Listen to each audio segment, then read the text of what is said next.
inútilmente. La obesidad se previene después de una cena de 4.000 calorías tomando el café con sacarina. Gran mentira que nos la hacemos todos los días. Otra mentira es que conocemos perfectamente las causas y los mecanismos de la obesidad. Recién estamos comenzando a entenderla. La obesidad se cura con dietas muy eficaces o con un bypass gástrico. No es cierto. No es una cura, no hay curas eficientes. La obesidad está siendo erradicada del planeta, todo lo contrario. Está aumentando en forma muy seria y especialmente en países del tercer mundo que no pueden pagar los gastos de la obesidad. Y finalmente, la gran mentira que les han dicho a ustedes, que esta noche yo les traigo la solución definitiva de la obesidad. No se las traigo. La verdad verdadera es que hemos encontrado al enemigo y el enemigo somos nosotros. Eso lo dijo el Mahatma Gandhi. El peso corporal es como una cuenta bancaria, totalmente exacta. Por un lado tenemos la entrada menos la salida, que son el gasto de energía, y lo que no se consume como gasto queda como en forma de depósito. La entrada de calorías depende mucho del apetito y del hambre, que están controlados desde la base del cerebro, en el hipotálamo, donde tenemos centros del hambre y de saciedad que están intercomunicados y que nos hacen aumentar o disminuir la cantidad de calorías que ingerimos. Al mismo tiempo, el gasto energético o la salida de energía depende mucho del metabolismo basal, que es la cantidad de oxígeno que necesitamos para mantener a todas nuestras células funcionando. Y luego la producción de calor, lo que se llama termogénesis, y en el caso alimentaria, donde hay un aumento del gasto energético después de las comidas. Y finalmente tenemos la actividad física, que hacemos todos los días, que corremos, andamos en bicicleta, y algo que se llama NEAT, que se los voy a explicar. De todas maneras, las calorías que no gastamos después de lo que comemos, en esa diferencia se van depositando en nuestro cuerpo como tejido graso, como masa adiposa. Hay una vieja expresión entre los nutricionistas americanos que dicen, "We are what we eat". Y más o menos le he traducido hoy como, somos lo que comemos menos lo que corremos. El gasto energético entonces, como les he dicho, es el metabolismo basal, la actividad física, los ejercicios, pero luego tenemos esto que se llama NEAT, que es la termogénesis, la actividad termogénica de no ejercicio, que tiene mucho que ver con movimientos de la actividad diaria, el tono muscular y sobre todo el movimiento nervioso no voluntario, que las personas delgadas lo tienen mucho más que las personas obesas. Las personas obesas no tienen tanto de este NEAT, es esta forma de gastar energía.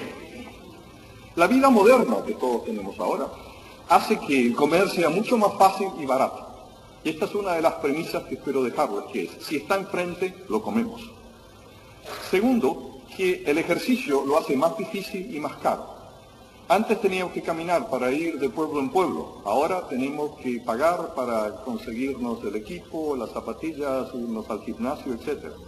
Y finalmente, aunque de todo lo que sea ejercicio, esto es todo lo que voy a decir porque no tengo más tiempo, es muy importante la relación que hay entre el tiempo que uno pasa mirando televisión y el peso corporal, especialmente de niños y adolescentes. Es trágico ver, ¿no es cierto?, cómo al ir aumentando las horas frente a un televisor, aumenta la obesidad en muchas partes del mundo. En esto estoy totalmente en desacuerdo con el doctor Vázquez, que él dice que mirar fútbol por televisión gasta calorías. No, es lo mismo que mirar telenovelas, ¿no es cierto? No hay mucho gasto energético. El apetito, entonces, es un instinto, por un lado, necesario y placentero, pero al mismo tiempo es muy difícil de controlar con la lógica y la voluntad. Tiene fuerza de instinto, y como instinto es más fuerte que nuestra voluntad. Es muy complejo, tiene muchos factores y muchas vías redundantes. No entendemos perfectamente por qué hay tantos controles múltiples del apetito y la saciedad. Porque eso hace de manera que si conseguimos controlar uno de los mecanismos, los otros mecanismos aumentan y compensan. Y el efecto total no es de una pérdida de peso significante e importante. Y, por supuesto, el centro del apetito está en el hipotálamo. De esta manera, entonces, en el hipotálamo tenemos un centro de hambre y un centro de saciedad que interactúan. que al mismo tiempo reciben inputs de la fase cefálica, la parte volitiva, pero también hay, muy importante, la distensión del estómago, la distensión intestinal, la cantidad de glucógeno en el hígado y la cantidad de grasa que tenemos en el cuerpo. Tiene una importancia de feedback sobre el hipotálamo. Pero, desgraciadamente, el hipotálamo tiene otras conexiones nerviosas con la parte lógica del cerebro, donde tenemos las características de la comida, el sabor, el momento, la compañía, etc. Factores culturales, familias que tienden a comer más o menos, a comer automático, que del que voy a hablar más adelante, ¿no es cierto?, en el que uno come sin darse cuenta. Si está enfrente, lo comemos. Y la relación que hay entre el hambre y las emociones, ansiedad, depresión, aburrimiento, etc., que todo tiene conexiones con el hipotálamo. Partamos de dos premisas subconscientes hipotalámicas, que son: el comer es un placer y el hambre es doloroso. Aunque piensen que es muy, muy rara vez que verdaderamente sentimos hambre, porque tenemos comida en todos lugares. No por nada, el comer fue la primera tentación y el pecado original. Fue un pecado de comer, o sea que hace mucho tiempo que ya está con nosotros. Comer entonces es una gama, donde tenemos el hambre fisiológico doloroso de haber estado en una isla desierta sin comida, etc. Y luego el apetito que sentimos todos los días cuando vemos que es la hora de comer. Pero también hay un comer como actividad fisiológica que no está motivado por el hambre. Es justamente este tipo de comer el que nos hace tomar calorías cuando no las necesitamos en tiempo y no las necesitemos en nuestro momento fisiológico.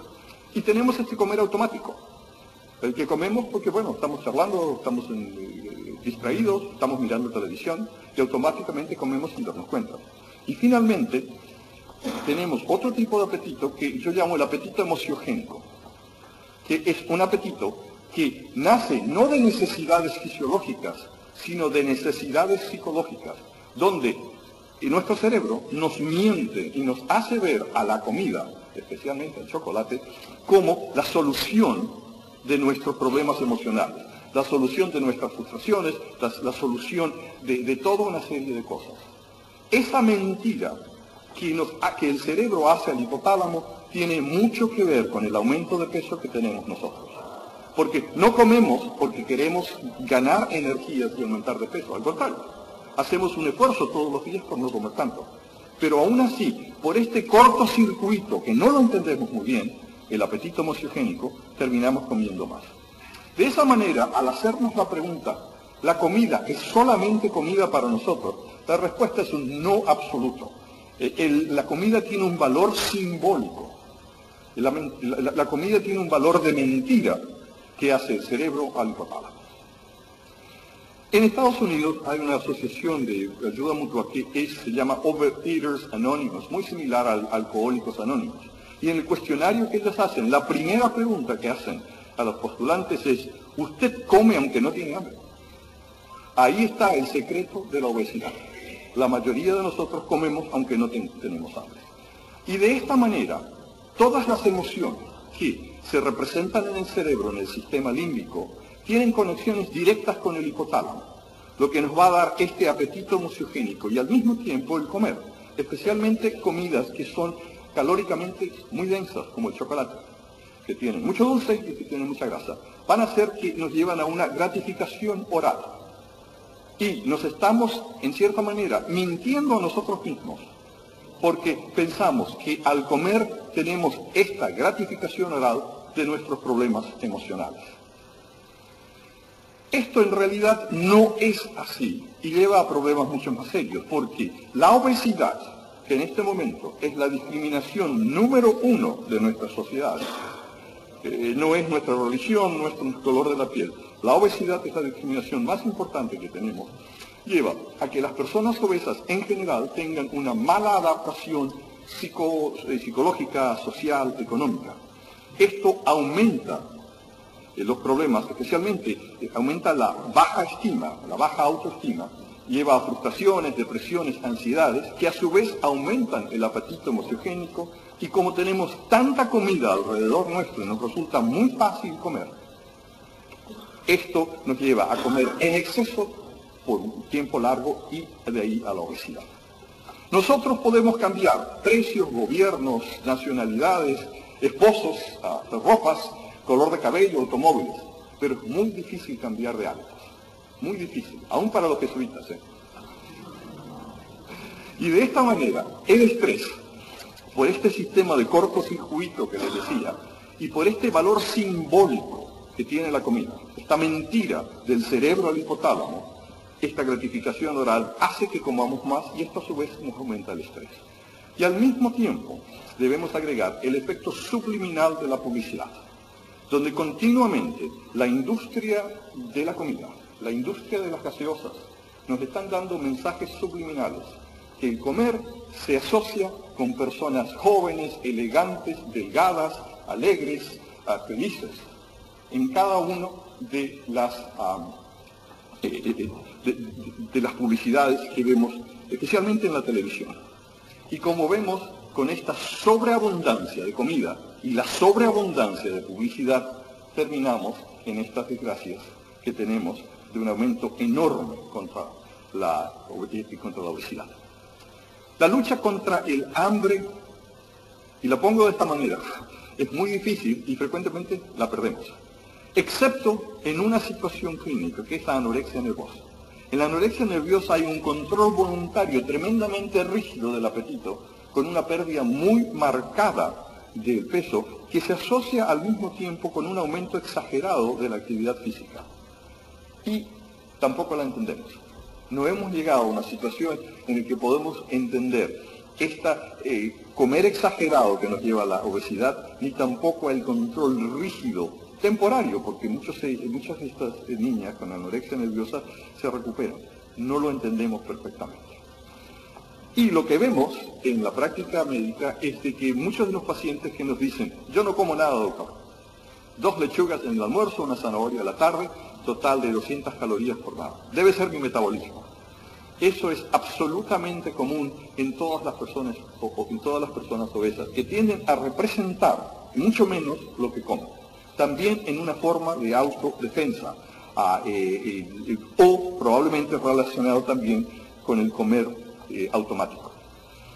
Desde el punto de vista fisiológico, nosotros los humanos estamos mucho mejor preparados para una hambruna que para la abundancia. En una situación en la que no podemos comer, inmediatamente aumenta el hambre y disminuye el gasto energético.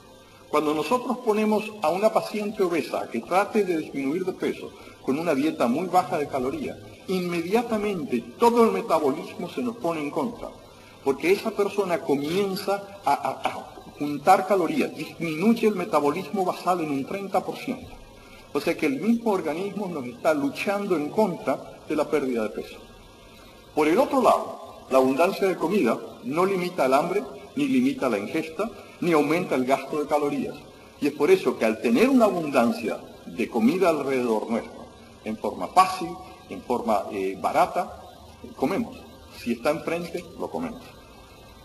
El doctor Elliot T. Joslin, que fue el fundador de la clínica Joslin, uno de los centros de diabetes más grandes del mundo, hace casi 100 años ya dijo, tenemos demasiada grasa en nuestra dieta, en nuestro cuerpo y en nuestras arterias.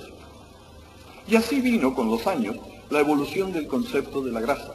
Cuando yo era estudiante de medicina, la grasa era la grasa y estaba allí, era una cosa inerte que nadie le prestaba atención. Luego comenzamos a entender que la grasa, eran células especializadas en contener grasa que se llamaban adipocitos. Y luego nos hemos dado cuenta que el tejido adiposo, fíjense cómo ya cambiamos de grasa, comenzamos a llamarlo tejido adiposo. Nos hemos dado cuenta que es un órgano endócrino, es una glándula endócrina que segrega hormonas y está regulado por hormonas y que se comunica con el resto del organismo y sobre todo en relación con el metabolismo y con la nutrición. Y como órgano adiposo, como órgano endocrino, es la glándula endocrina más grande que tenemos en el organismo. Estas células grasas o adipocitos no son todas iguales, son muy diferentes. Son diferentes en el sistema enzimático que tienen, en el tipo de ácido graso que contienen, en los receptores hormonales, especialmente para insulina y para la adrenalina. Y vamos a ver más adelante que son también, las diferencias son importantes en dónde estén situados. Si están situados bajo la piel, lo que llamamos tejido subcutáneo, o si están situados dentro del abdomen, adipocitos intraabdominales. Y la otra gran diferencia está en el tamaño del adipocito. Si son adipocitos pequeños, comparados con adipocitos que están llenos de grasa, llenos de ácidos grasos, que son adipocitos grandes, distendidos. Esto va a cambiar muchísimo, sobre todo, la función endócrina del tejido adiposo, que es una glándula endócrina. Toda la masa adiposa del organismo es nada más que el número de células grasas o adipocitos multiplicado por el volumen. Y vamos a ver que el volumen de cada adipocito parecería ser algo limitado. La capacidad adipocítica es la cantidad máxima de triglicéridos. Déjenme decirlo, explicar un poco. Los ácidos grasos se acumulan dentro de la célula en una percha que es el glicerol y se cuelgan de a 3.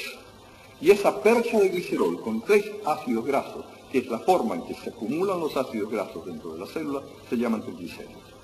Entonces, la capacitancia o capacidad adipocítica es la cantidad máxima de triglicéridos que pueden acumularse dentro de las células grasas. Y esto va a depender, por supuesto, del número de adipocitos y de la capacidad que tengan de llenarse de triglicéridos.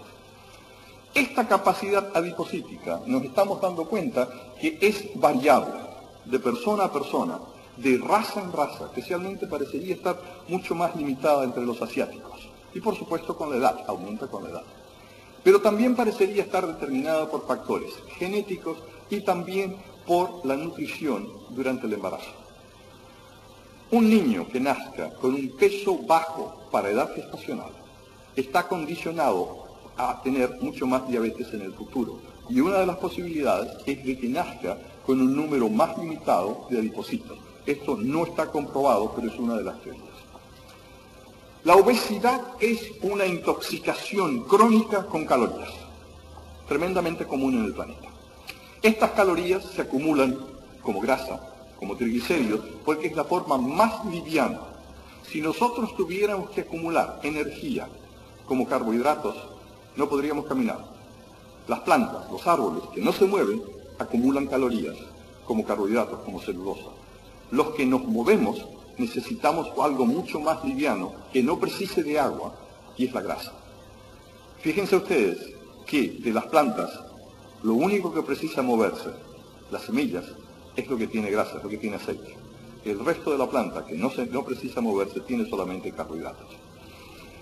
Y acumulamos estos en las células adiposas, que aumentan de tamaño y probablemente en número. Déjenme decirles que en forma general, el concepto que tenemos en este momento es de que el número de adipocitos en el organismo parecería quedar fijo y no aumentar después de la pubertad. No está totalmente comprobado, pero es la premisa con la que trabajamos. Y de esta manera nosotros comenzamos a llenar a los adipocitos que se comienzan a distender y llevamos así a un aumento del tamaño de la masa grasa por la distensión de los adipocitos, algo que yo llamo una trigliceridosis, porque aumento de triglicéridos adipocítica, dentro de los adipocitos. El problema está que los adipocitos, las células grasas, al comenzar a distenderse y llenarse de grasa, se comienzan a ser resistentes a la insulina. No sabemos exactamente cuál es el mecanismo, pero hay directamente una relación entre la distensión del adipocito y la resistencia a la insulina. De esta manera, al distenderse se hacen más y más resistentes a la insulina. Es como una bota de vino, si quieren. Comienzan entonces a responder menos a la insulina y comienzan a liberar a ácidos grasos, que no pueden ir a otros adipocitos porque ya todos están llenos, y comienzan entonces a penetrar dentro de las células de los músculos y del hígado. El músculo y el hígado entonces comienzan a llenarse de grasa, comienzan, si se quiere, en cierta manera, a transformarse en adipocitos, en algo que nosotros llamamos una translocación. Y tanto el músculo como el hígado, al aumentar el contenido de ácidos grasos, comienzan también a hacerse resistentes a la insulina. Y esto nos lleva entonces a que la obesidad aumenta la resistencia a la insulina, primero en los adipocitos y luego en el músculo y en el hígado, por el aumento del contenido de grasa. Nosotros comenzamos a comer, a comer y a comer, nuestros adipocitos se hacen cada vez más grandes, más extendidos, se hacen resistentes a la insulina y comienzan a liberar ácidos grasos. Estos ácidos grasos que ya no pueden estar contenidos dentro de los adipocitos, recuerden lo que les dije, primero es una trigliceridosis adipocítica, pasamos luego a una trigliceridosis extraadipocítica. Cuando llega al músculo, hace que el músculo disminuya la captación de glucosa, el principio de la diabetes. Y luego a nivel del hígado, llega de la cantidad de ácidos grasos que penetra al hígado, hace que el hígado comience a producir más glucosa de que lo que corresponda. O sea que vamos a estar en una situación en la que el músculo esquelético no capta la glucosa de lo que comemos y el hígado produce más glucosa de lo que tiene que producir. Esto aumenta la glucosa, el azúcar en la sangre, y es la diabetes. Así es que se forma la diabetes. De manera que al aumentar el tamaño de los adipocitos, la sensibilidad a la insulina va disminuyendo. Las células del organismo entero se hacen más y más resistentes a la insulina. En la mayoría de los individuos esto se compensa porque la célula beta segrega más insulina en perfecta relación al aumento de la resistencia. Pero en un 20-30% de personas obesas, las células betas del páncreas dejan de compensar por la resistencia, comienzan a fatigarse y ahí es donde aparece la diabetes de tipo 2. De todas maneras, la resistencia insulínica es la base de este iceberg, donde tenemos a la hipertensión arterial, la diabetes de tipo 2, el aumento del colesterol y los triglicéridos en sangre, ovarios poliquísticos y acantosis nígricas que no tengo tiempo de hablar.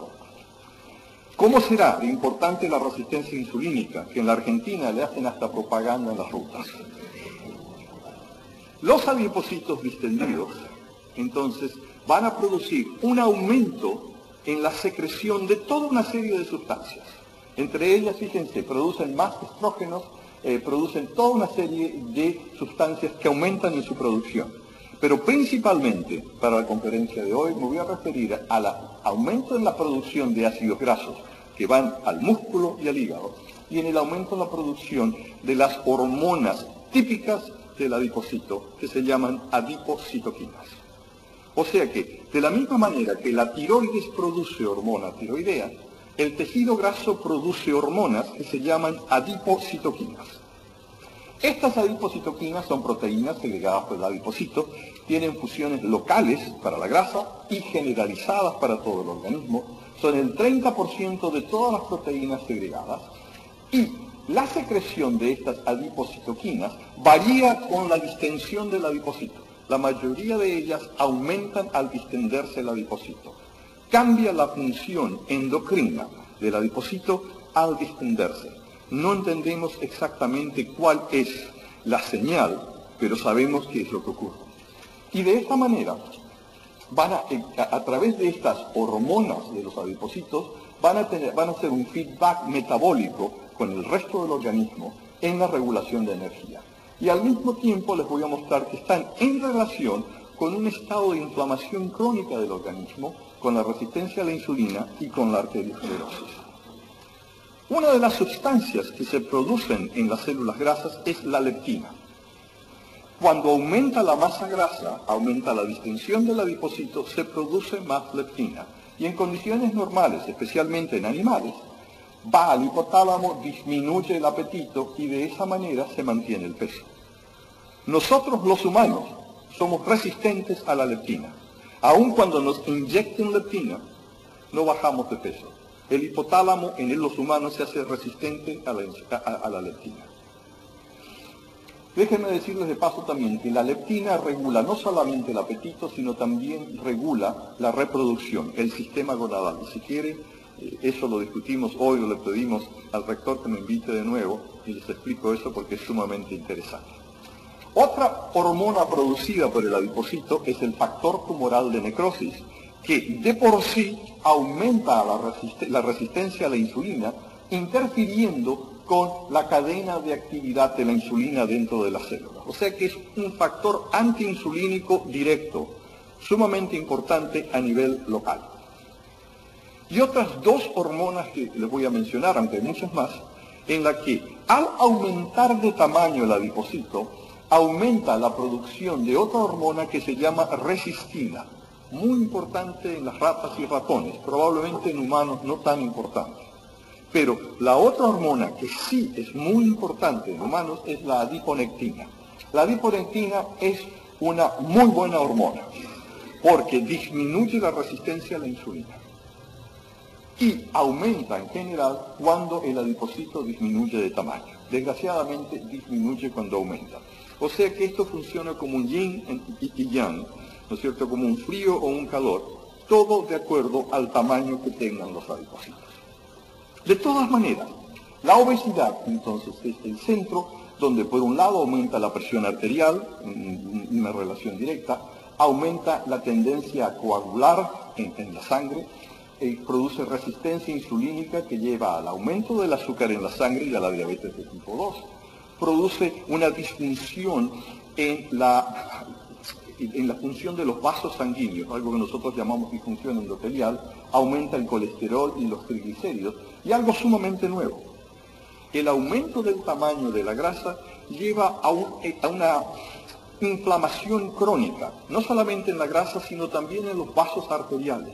Y en este momento estamos convenciéndonos que eso tiene mucho que ver con la arteriosclerosis, que la arteriosclerosis vendría a ser como una lepra o una tuberculosis crónica de los vasos arteriales, muy relacionado con la obesidad, y que la podemos detectar por un test muy simple, que es la proteína C reactiva, que está aumentada en personas con resistencia insulínica y con diabetes de tipo 2. Pero el concepto a tener es que la obesidad es mala porque es obesa, pero es peor por las malas compañías que trae.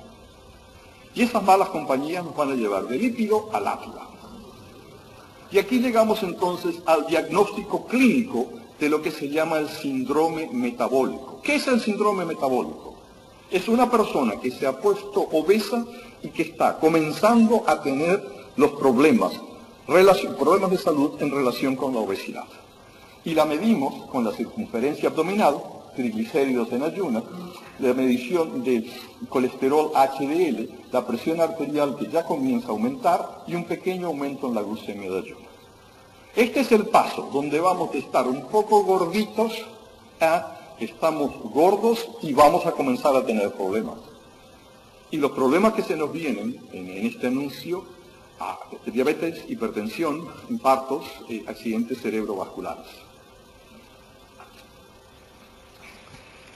Entonces, la relación entre la obesidad y la resistencia insulínica es muy directa. La obesidad aumenta la resistencia insulínica, en una relación directa entre la masa adiposa y la resistencia insulínica, especialmente después del punto de rebosamiento de los adipocitos, como les explicaba. La pérdida de peso, aunque sea una pérdida no muy grande, ayuda mucho porque disminuye la resistencia insulínica. Y el otro concepto que es muy importante es que la grasa intraabdominal es mucho más nociva, mucho más peligrosa que la grasa subcutánea. La relación entonces entre la masa adipocítica y la resistencia insulínica, por supuesto, va a depender de la magnitud de la adiposidad, cuánta masa grasa tengamos. Depende mucho también de la capacidad adipocítica, si hemos nacido con más o menos adipocitos, porque cuanto más adipocitos tengamos, vamos a tener menos resistencia a la insulina en el músculo y en el hígado, porque vamos a poder acumular más grasa, más ácidos grasos, en las células que le corresponden. Y depende también de algo intrínseco al adipocito, que es la resistencia insulínica de por sí que puedan tener, que eso es genético. Y finalmente, sí, la grasa se acumula más en el tejido subcutáneo, debajo de la piel, o dentro del abdomen. Y de esa manera nos preguntamos, ¿la obesidad es abominable o abdominable? Y la grasa que está dentro del abdomen la medimos con la medición de la cintura, mientras que la grasa que está debajo de la piel la medimos a nivel de las caderas. Y esto es lo que nosotros llamamos una relación cintura-cadera, que es muy importante, porque cuanto mayor cintura tengamos en relación a las caderas, mayor resistencia insulínica vamos a tener. Y es justamente como se pueden pensar la diferencia que hay entre hombres y mujeres. Nosotros los hombres tenemos a tener más obesidad abdominal y mucho menos caderas, porque no tenemos tanto tejido subcutáneo, que eso está muy relacionado con los estrógenos y la testosterona. Si nosotros hacemos un corte esto no es un paciente, esto fue una autopsia, así que no se asusten. Vemos que en la parte de arriba del abdomen tenemos muy poco tejido subcutáneo y tenemos mucho más grasa dentro del abdomen, la grasa intraabdominal. Si hacemos un corte a nivel de las caderas, vemos que tenemos mucho más grasa debajo de la piel. O sea que en la parte de las caderas y las nalgas tenemos mucho más grasa debajo de la piel que dentro del abdomen.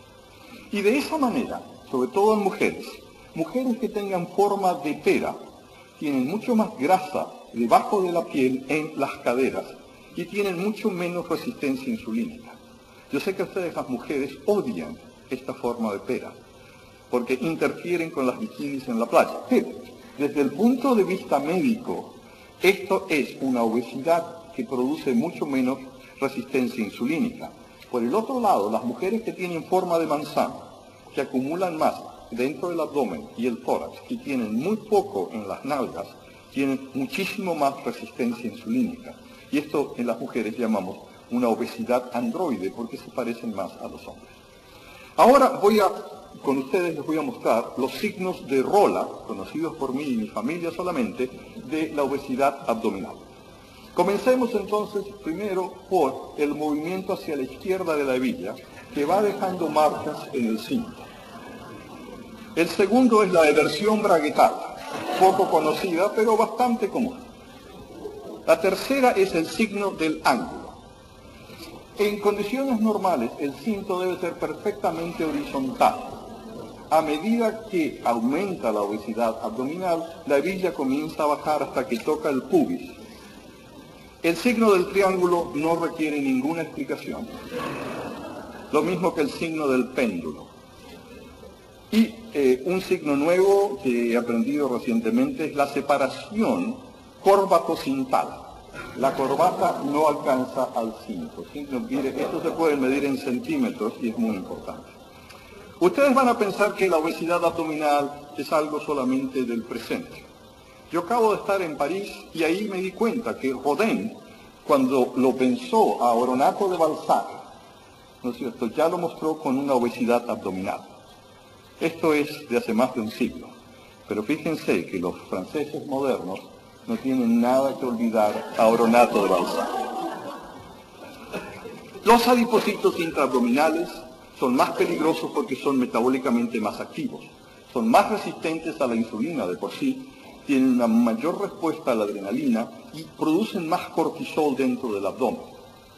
Tienen más actividad de la enzima que libera los ácidos grasos y de esa manera los libera mucho más. Y un detalle anatómico sumamente importante, libera ácidos grasos en la circulación portal, que es la que va por dentro del abdomen hacia el hígado. Y tienen un gran componente genético.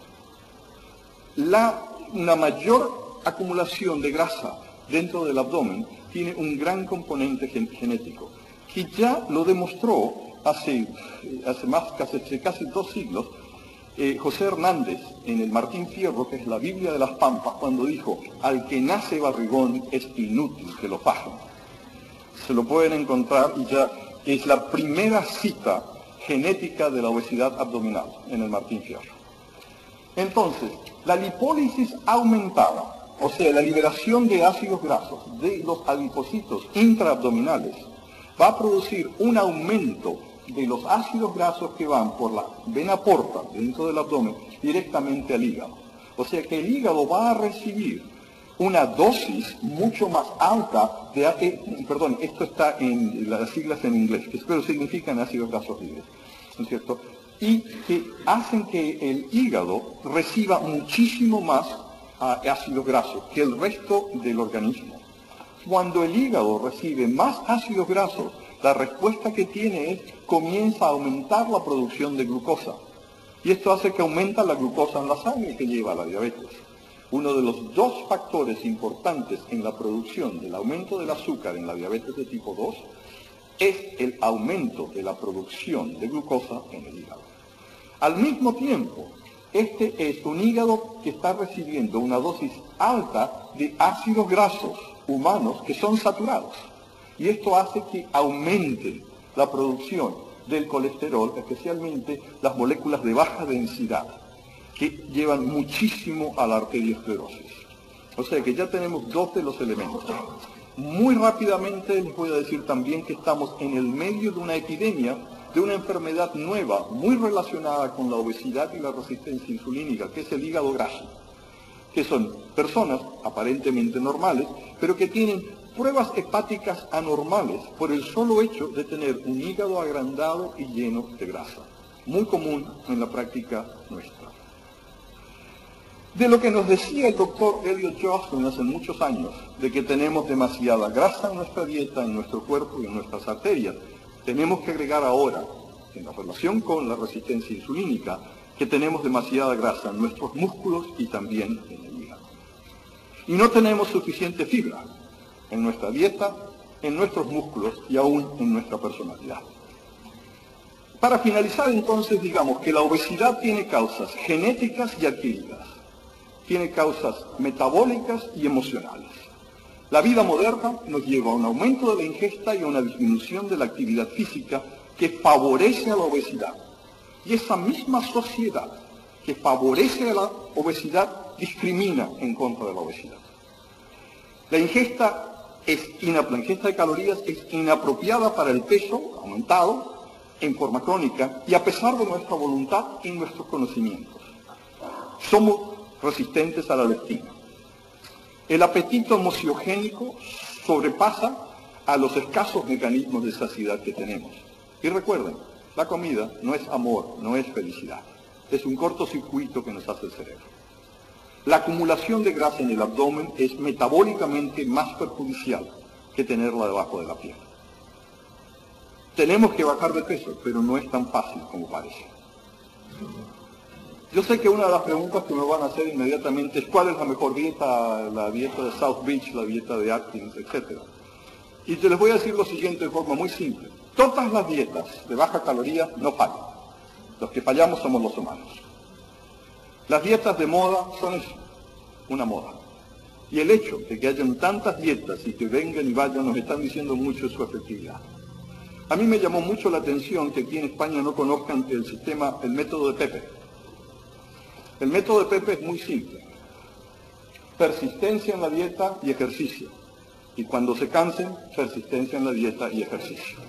Es la única manera, no hay otra. Entonces, cuando digamos, la obesidad es culpable o inocente, yo digo, la obesidad es inocente, nosotros somos los culpables. Y me gusta siempre terminar, cuando dejo cosas muy inconclusas, con la última estrofa del Martín Fierro, la Biblia de mis Pampas, donde dice, pero ponga su esperanza en el Dios que lo formó, y aquí me despido yo, que he relatado a mi modo males que conocen todos, sin toda su explicación. Muchas gracias.